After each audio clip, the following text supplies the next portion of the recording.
music when you've got porn stars. Eh? That's right.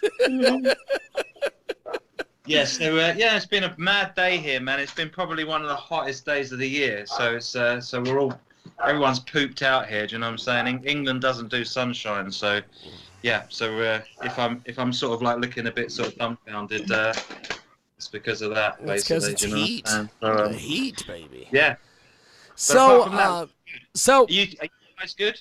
oh yeah, yeah. Mm-hmm. So Samantha's gonna jump off here in just a few because she's got to go hang out with Dan and do international live. But how do we get in touch with you on social media and Instagram and everything so Samantha can tweet your stuff and Just promote your it's DarRa, stuff? DAR.RA, DarRa, and the label's called Kusha Deep Music. So yeah, if you pump those into Google, man, you'll find all the music and all the videos and all the books and all the rest of it. So yeah, lots going on. Do you know what I'm saying? So Great. Searching. where do you see your career in a couple of years now that everybody's starting to get back to live performing and everything? You know what? I just keep creating. Really, I don't have expectations and sort of plotting and planning. It's really just about what I'm feeling and what I think is kind of right for that moment to put out. Do you know what I mean? So, yeah, I think that as John Lennon once said, life happens when you're busy making other plans. You know what I mean? And I think so. I think it's a question because like you can't sort of judge where life's going to take you. Yes. So, you know what I'm saying? So Yes. I know I've got I have kind of a short-term plot of like what I'm creating and what I want to create, and then as I say, I'll do that and then I'll move forward from then, like just kind of almost house to house kind of fighting. Do you know what I'm saying? Not looking at the big That's battle. awesome. That's awesome. So you have done a heck of a lot in your short time as a musician. Talk to me about some of your musical influences, musical heroes, and things like that. Yeah, I mean, most musicians would have probably had some sort of early, influences of material music or families playing music. Do you know what I mean? So, I've got kind of like influences that would be like Mozart and Beethoven and anyone that's kind of cranking a tune out with a penny whistle. Do you know what I mean? It can come from kind of anywhere. Do you know what I mean? In terms of sort of like influences. But the usual suspects, the kind of classic British rock and roll of the 60s and sort of 70s, a lot of soul, particularly American soul music from that same period. All the usual suspects from Stax to Motown to Mr. James Brown. That's awesome. That's awesome. Yeah, so all the usual suspects with a little bit of kind of cream thrown on top. Do you know what I'm saying? So yeah, but it's a smorgasbord. I think that if you're not digging into everything that's happening on the planet, then you're probably missing a trick. Do you know what I mean? Because like the man on the corner that's kind of knocking out a 12 bar will do something that you go, geez, that's pretty cool. So he can be an influence or she can be an influence. I think you just got to be open to kind of everything that's happening around you. That's great. You have accomplished a heck of a lot with some of the different things that you've been doing. What's been the feedback that you've gotten on your music and everything so far? I mean, it's been constant. I was signed to EMI in the 90s, so it's been sort of ongoing since then, really. Do you know what I mean? Like, it's different magazines, different journalists across the times that have kind of followed me and supported me, and radio stations across the board. So yeah, it's been kind of ongoing. It's I think that now we live in a day and age of independent, a lot more independent kind of like obviously artists, but also outlets as well. Has like really made the game kind of a little easier to kind of get your vibe out there, rather than the old school gatekeepers that would you'd have to be signed to a major to kind of get in. So now you can kind of and also with technology, look at what we're doing now. It's phenomenal. in the wonderful America, the United States of America, and I'm sort of in sunny England at the moment, which is a bit of an anomaly to say sunny England because it's not normally sunny, but we are enjoying a bit of sunshine at the moment. But yeah, so it's technology is allowing us to kind of open up avenues that probably weren't, there, well, they weren't there sort of 10, 15 years ago, really. Do you know what I mean? So, world's your oyster at the end of the day. It's how much you allow yourself to be successful, isn't it, really? Do you know what I'm saying? Yes, I completely agree. So with your music, you have had a lot of folks that have checked your music out. Well, where do you primarily get your fans from? I don't sort of think of people as fans. It's sort of almost like kind of more of a sort of, I know it's going to sound like a cliche, but it's more of a sort of family vibe. Do you know what I mean? That it's more sort of people that become friends over a period of time, and like I've got a lot of people on different platforms that sort of stay in tune. And as I say, I don't really sort of see them as kind of fans. They're just kind of family, become close, and we can I've met so many people again that we've gone through this period of time, this last 12 months of whatever you want to call it, a psyop or whatever it is, you know what I mean? We've gone through this, and people that I've not met before, but we've stayed in contact, and sort of, we're asking each other how you're doing, just simple stuff like that. Do you know what I mean? Yes. Picking up in the background there. No, but yeah, you're good. So fans it's not really a fan thing. It's more of a sort of like, community. Do you know what I mean? Like, because everyone does something that's really important and really interesting, and I'm looking to see sort of what other people do, and how can we kind of collaborate. You know what I mean? And that's another thing that's been amazing about the whole kind of internet period that we now live in. Like I'm able to sort of work with people all around the world. Like, even on the last two projects, I've had like American drummers, American musicians on kind of tracks that, I'm sending them out the stems from my studio. They're sending me back the drums, like on a track, the latest track, which will be out in August to follow up Kings and Surf's EP. We just had a drummer from the States kind of do an amazing drum tracks on this song "No Time for Tears," and it's just really exciting period of time to be alive. Do you know what I mean? Like, to be able to do that again. I mean, I work with one of the engineers, producers that did Ebony and Ivory with Paul McCartney and Stevie Wonder. Yeah, and they did that down a telephone line back in the sort of late, whenever it came out. Do you know what I mean? And I worked with him doing some tracks, because he's got a studio not far from here, and he was sort of telling me, do you know what I mean, that was one of the very first records ever made in a transatlantic kind of way. Now we can do it at lightning speeds. And it's those sort of pioneers that have really kind of opened the doors for where we are now. And so I've got great engineer. I've got an engineer. So this is the trip. So the drums come in from America. I basically did some more production on the track. The track then went out to Germany to be mixed. Now it will go back down to Italy. A guy called Astro down in Italy is doing my mastering. So it's really cool to kind of bounce stuff about the world. And then when you get it back, like Rise Like the Sun, which was like the single before this one that I've got out at the moment, that bounced around. That was like, the horns were done in Portugal. Again, a mixing was done in Italy. I had drums done in America. And it became, I had mixes done in Bulgaria, Colombia. yeah. You know what I mean? By Yep. the time I actually got that record together, it had bounced all around the world. And I just think that's the coolest thing ever. So, I don't have to necessarily be in a band anymore, because I've got the world is the band. That's great. That's You know what I'm great. saying? If you look at what I've just said in the last two questions, so we don't do fans, we do global community. Yep. And we don't It's great. don't do solid bands. We do the world is the band. So there's two sort of breakthrough kind of thought processes just in that connotation. It's amazing what you've been able to accomplish and put together and make happen, and just you should be very proud of all this, brother. You've done a heck of a lot here.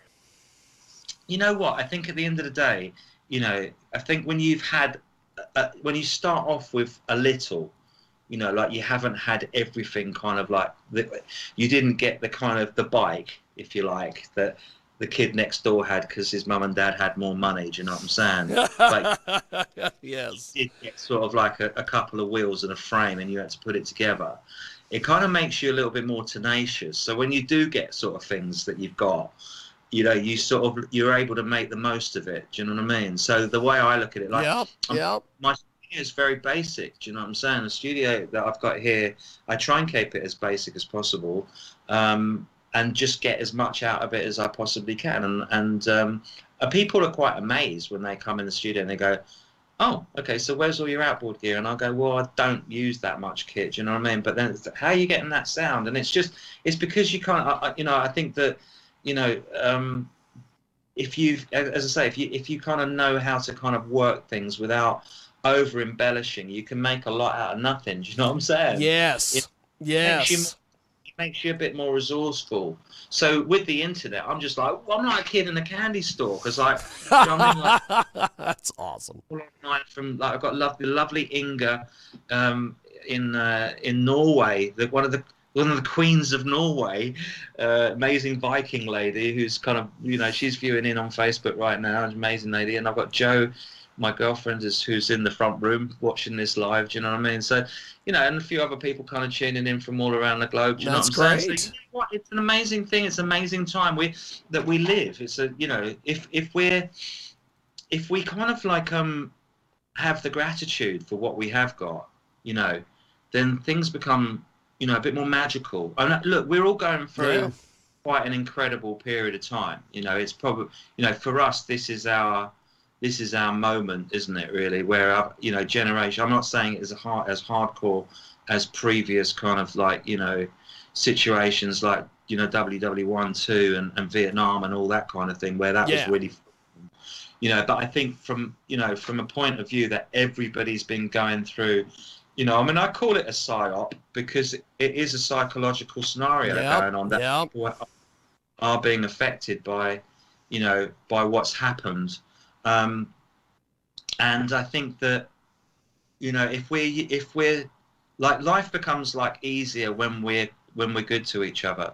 Do you know what I'm saying? When we listen to each other, when we say hello to a stranger in the street, that moment becomes magical. Like, you know, and I don't know if you've ever noticed it, that sometimes if you get up and you're just in a really good mood for just no reason, and you go about your day, and everything just flows, and people react to you differently, and they're smiling back at you because you're smiling, and it's because you're allowing the sort of the energy to flow through you in a way that actually becomes like a dynamo, and then that energy gets reflected back. So if we're living in that flow as much as we possibly can, then life becomes slightly easier because we're all together. Yes. You know what I'm saying? I completely agree with you, brother. You know, and I've said this before, but sort of like, you know, if we can evolve beyond the kind of primitive thinking that we do, we're taught to live in a primitive scarcity kind of like mentality, which makes us very, very much like wanting to fight over that last bit of meat, the morsel. You know, we want to kill for that morsel. But actually, the clever thing is to go, listen, I've got that morsel. Sure, I'm going to be a little bit hungry, but let me just give you a little bit of that morsel, and then we'll go about finding a bigger piece together. And that's how we evolved, and that's how we will evolve. If we start seizing up and going mine, then we're gonna actually create more rigidity within ourselves, and actually we create more scarcity because we're so tightly wound that we're not opening our avenues to sort of opportunities, because we're kind of living in a very tight framework. Do you know what I mean? But as I said, I completely agree. If you notice that when you're in a good space, everything will start flowing for you, because you're just going, yeah, look, the sun's shining. Hello over there. How you doing? Yeah, wicked. Oh, I'm having a good day. Are you having a good day? You know, and the whole your day is just like, it's booming, because you're, oh yeah, look, man, I can do that. Yeah, do you know? Oh yeah. So that geezer over there knows him. He's doing this. He's doing that over there. And suddenly you're going, oh, I just found another opportunity over there because I talked to that person. I was open to that. Suddenly, the whole abundance thing starts to work. The law of attraction thing starts to kick in, and you're now living. And then when you get back, you're like buzzing. I've just had the best day ever because like this, and this happened. That can happen all the time. And you know, a lot of things. It's not always possible to be like that because biorhythms will change within us due to whatever's happening astrologically, happening for you emotionally. Do you know what I'm saying? But the more you become aware of those, you know, am I feeling the biorhythm that's out at the moment? And if you are, then that's the moment to sort of like to check in with yourself and go, okay, this isn't kind of necessarily how I want to be. So let me just kind of try and get myself into that more natural space that I want. It's about choosing, trying to choose. Once you're aware of where you want to be. So if you're aware of like the joyous experience of life, do you know what I'm saying? You'll go, yes, that's what I want to be. All right, but now whatever's in my way is stopping me from being where I want to be. At least you've got conscious awareness to go, okay, I'm in a space that I'm not enjoying at the moment because of whatever else is going on in my head. I've got thoughts that are kind of trying to drive me crazy, blah, blah, blah, blah, blah. But the more you can stop, take that deep breath and go, yeah, okay, that's my space at the moment, but that's not where I want to be and that's not who I am. And if you become aware of that moment, then you become conscious. And when you become conscious, you can actually then do something about shifting your parameters to being in the space that you want to be. Does that make sense? Oh, completely. Well, before we wrap up here on the Sunday show, how do we get in touch with you on social media, websites, download your music, stream your music, buy your music, everything? So you can just, if you find DarRa, DAR.RA, DarRa, and if you just do a search of that, obviously if you go to the Spotify or Apple or any of the kind of usual suspects, you'll find me, not a problem. And if you search my record label, KushaDeep, that's KUSHA, Kusha Deep, DEEP, the label will come up and like, yeah, you can't avoid finding stuff. If you want to find my books, I've got 2 books out. One's called Road Tales and one's called The Night That Jimmy Died, and that's actually my full name, which is DarRa J Brady, DARRAGH J Brady. And yeah, you should be able to find all bits and pieces. There's a couple of really cool articles I've just done for London FM magazine. I've just made the cover of that as well. So yeah, look out for some new articles that I've been writing for a couple of different magazines. I've got another article out I just put out in magazine called Californian Pretty, which is obviously a California magazine, and it's basically how to surf the critics. So if you want some tips on basically how to kind of like avoid having your ideas crushed by negativity, have a little read of that. It's just come out like a couple of days back, so check that out, man. So yeah, well, I'm doing a lot of stuff in and out of the States in terms of sort of like writing for different magazines. I'm doing a radio show for BBS as well in Los Angeles. And Vintage FM in the UK, and that's the sort of monthly that I do. So yeah, I'm all over the joint, man. Do you know what I mean? You can't really miss me, like Lucky Star that you just interviewed a minute ago, man. You know what I mean? You can't really miss me. Maybe I should do a record with Lucky Star. You might be able to. Hell, if she's singing in a choir, you might be able to. You hook it up. So I want to make a record with Lucky Star. Well, I want you to hit me up on Twitter, my friend. You've got my Twitter handle, and I'm gonna. You hit me up on Twitter. I'm gonna try to make that happen because I'm just gonna tweak the crap out of Lucky Star till we get it done. All right, bro. On Twitter, and I'll hit you up right now. Fantastic.